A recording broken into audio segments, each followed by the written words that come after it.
Imagine the wave of emotions you might feel when you learn a loved one has passed.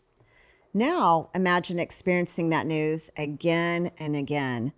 That's what can happen when you tell someone living with dementia they've lost a loved one. In some situation, the truth can trigger intense distress. So, Sam, how should caregivers handle this? So this is a hot button for me. And I've seen it and I understand. I've heard the family members that'll say, I don't want to lie to them.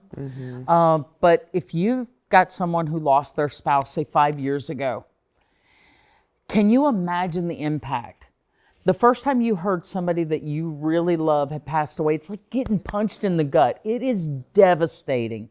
So when you're not forming new memories, every time someone reminds you, it is that first time, every time. Yeah. It is that gut punch.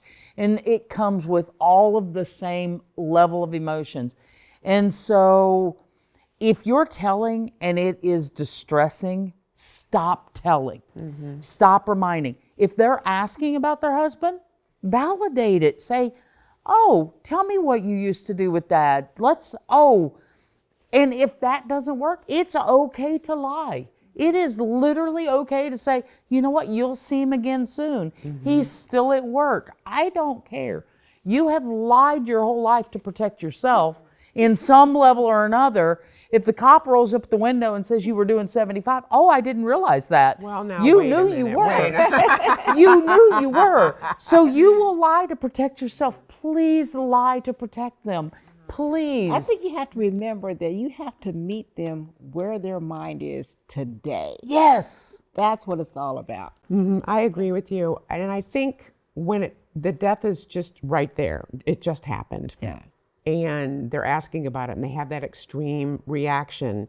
I've seen caregivers struggle with how they process their grief at that time and then managing the other person's feelings too. So the right thing is absolutely lie, therapeutic fit, redirect. But I also want to encourage the person that's also experiencing that death to get support for yourself. If you're not able to walk in and say, lie because you're going to cry, don't do it because they'll pick up on the emotion. Absolutely. Yeah. So it's just like torture. Like, don't torture your people. Don't be mean. And so what is best for them and keeping them in a calm state? And there's actually a term for it. It is called therapeutic fibbing. Yes. And it's highly recommended. And there's also redirection. So explain how some of these things are used. Yeah. So Naomi Feil, she was the author of the validation theory. And I was fortunate enough to get to listen to her teach into her 90s.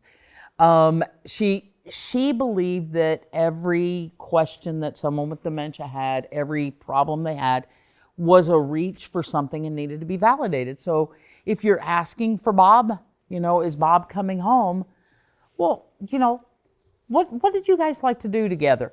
Validate that emotion. If you're asking for your mom, you're in your 80s and you're advanced dementia, this person's mom has been gone for a number of years. Talk to me about your mom.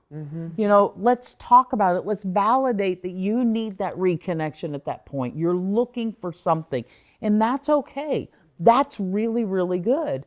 So it doesn't have to be the therapeutic fib to start, but it can certainly be validating that you're missing the loved one. This is not a time for accuracy. It's not. It's not. This is a time. This not. is a time for comfort, and with dementia, it's always about what's going to bring comfort and Absolutely. calm. Absolutely. Comfort and calm. That's your two C's.